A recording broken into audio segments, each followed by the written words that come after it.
Researchers at the University of California, Davis continue a 3-day coffee sensory summit.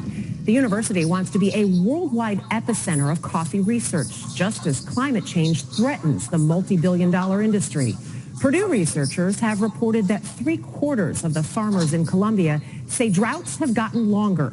61% say the land is eroding. And nearly the same number see an increase in crop disease.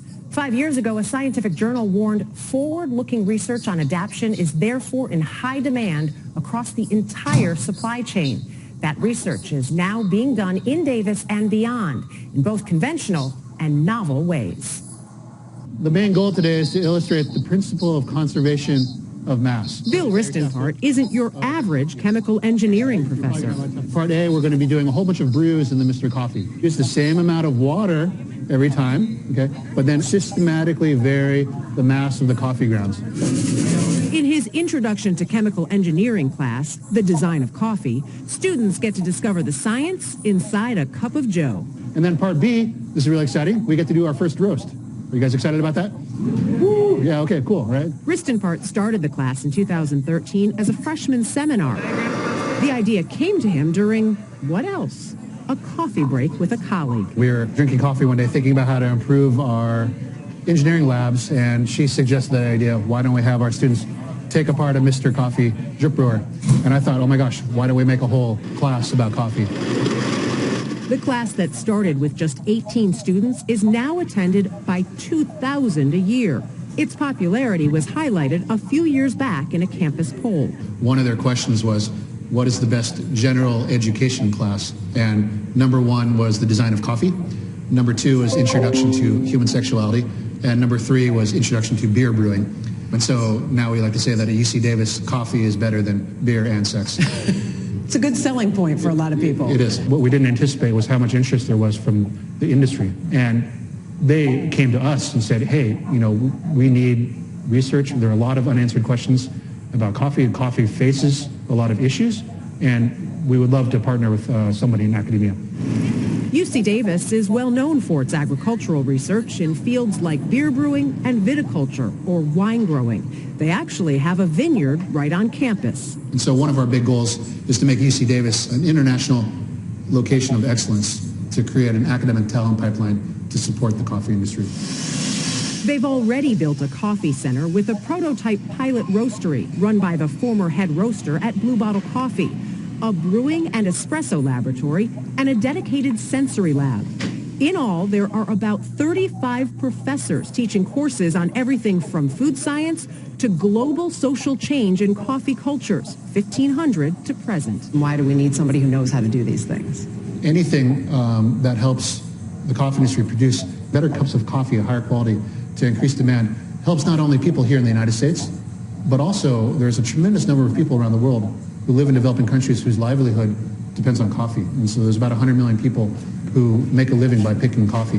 One of the existential threats to their livelihoods and our cups of coffee is climate change. It's a huge concern. There are lots of discussions right now about whether we'll have coffee in 30 years. 3 years ago, UC Davis had a breakthrough that could have a profound impact on coffee's survival when Juan Medrano and Alan Van Dynes became the first geneticists to create a reference genome for a coffee bean. For the layperson, what does that mean? When you say there's no genome to reference? There was no reference genome. So there's no book that tells me what is the sequence and the genes in the coffee genome. Okay.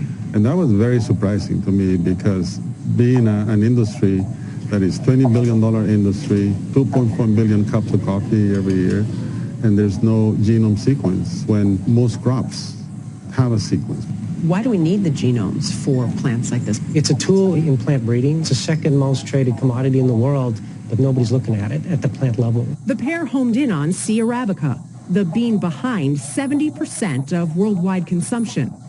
Coffee is grown almost exclusively outside of the United States, but Van Dynes and Medrano picked a geisha variety grown in Goleta, California, from the Goodland Organics farm we first featured nearly 3 years ago. All that will say. Basically, you take leaves of coffee, of a coffee plant. Right. And these leaves of coffee plants are macerated, and you extract DNA from the cells inside the leaves. Okay. And then you create a collection of DNA fragments. What we ended up putting together was 1.2 billion base pairs, so pieces of DNA. They're not 100% in order, but they're in very good shape. The goal is to breed a plant that can grow at higher altitudes and fight diseases like rust. We say this all the time, but the coffee bean it's magical. Outside of academia, the Seattle startup Atomo Coffee is taking the exact opposite approach to coffee research. Food scientist Jarrett Stopforth and his co-founder Andy Kleitch want to make coffee without the bean. They call it molecular coffee. We talk about how when he told me he wanted to hack coffee that it blew my mind, but it really did. It always gets everyone just imagining, like, what is that? How does that work? Ship it up to Seattle. Atomo mixes plant-based agricultural byproducts and caffeine that, when combined, mimics actual coffee, down to the aroma and flavor. The company, which launched last February on Kickstarter, has raised $2.5 million in venture capital. We joke around that this is like the $10,000 cup of coffee right now, but as we scale our production, we'll see our costs drop pretty dramatically, in which we should be able to make coffee that is great tasting, that is actually cheaper to produce than coffee today. Atomo plans to roll out its cold brew coffee later this year as it waits for patent approval, while UC Davis has made the Arabica genome publicly available to anyone. Why not make money off of it?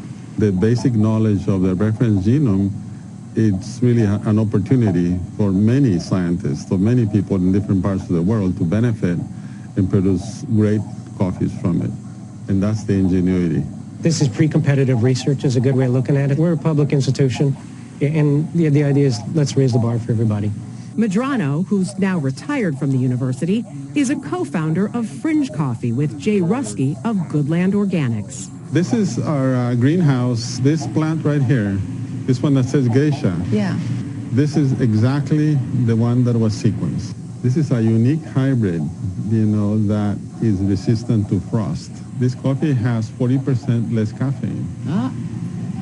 The midday coffee, so you're not too awake and not too tired. But it has a very floral, very exquisite flavor.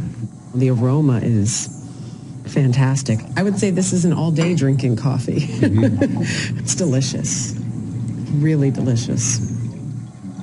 And it's sort Super of interesting. Yeah, I mean, it's the bottom line is, can we make a stronger coffee bean so that it can survive some of the climate change, or can we find other plant-based things that we can combine so that we can have coffee? And that's what both these places are doing, because this is a real issue. Because UC Davis believes they've scientifically established that coffee is better than beer and sex. Apparently, according to their students. Well, according to their Within the students. piece. I would like to taste for myself, so I'm wondering. The one without the actual beans. Yes, I would. Yeah. We'll work on that. They're working to get their cold brew released out to the public right now. Alrighty Waiting then. for some patent. Yeah, well, we're up first.